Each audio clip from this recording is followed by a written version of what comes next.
Have a good day to all my lovely students. Welcome to my channel Easy Learning. I am well. I wish you all are well.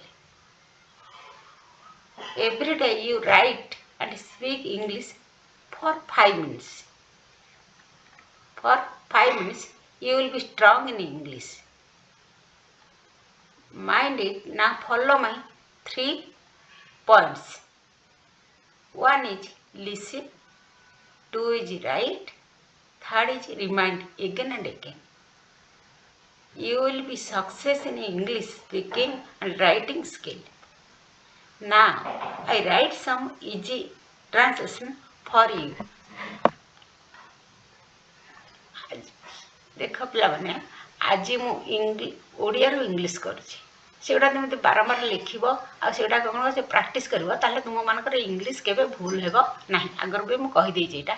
ଆଜିର ଆଲୋଚନା ହେଉଛି ଏସ୍ର ପ୍ରୟୋଗ। ଏସ୍ର ପ୍ରୟୋଗ କେମିତି କରାହେଉଛି? ସାଧାରଣତଃ ବାକ୍ୟରେ ର ଥିଲେ କର୍ତ୍ତା ବା ନାଉନରେ ପ୍ରୟୋଗ କରାଯାଏ। ଦେଖ ହରିର ବହି। ଦେଖ ଆମର ଏଟା 3rd ପର୍ସନରେ ବ୍ୟବହାର ହେଉଛି। ହରିସ୍ ବୁକ୍।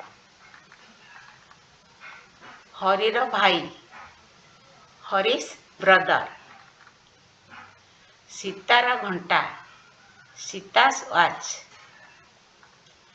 ରାମର ବାପା ରାମସ୍ ଫାଦର।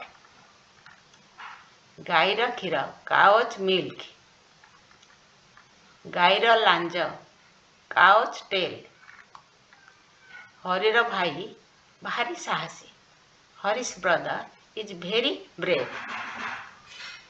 ହରିର ଭଉଣୀ କ'ଣ ଡେଙ୍ଗା ଇଜ୍ ହରିସ୍ ସିଷ୍ଟର ଟଲ୍।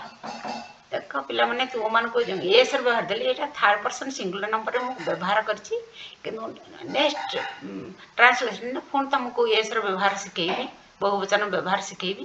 ତୁମକୁ ଯଦି ଏଇଟା ଭଲ ଲାଗିଲା ଲାଇକ୍ ସେୟାର ସବସ୍କ୍ରାଇବ୍ କରିବ। ବହୁତ ଦିନ ପରେ ତୁମମାନଙ୍କ ପାଇଁ ଗୋଟେ ଟ୍ରାନ୍ସଲେସନ୍ କରିଥାଉ ମୁଁ ବହୁତ ଖୁସି। Thank you.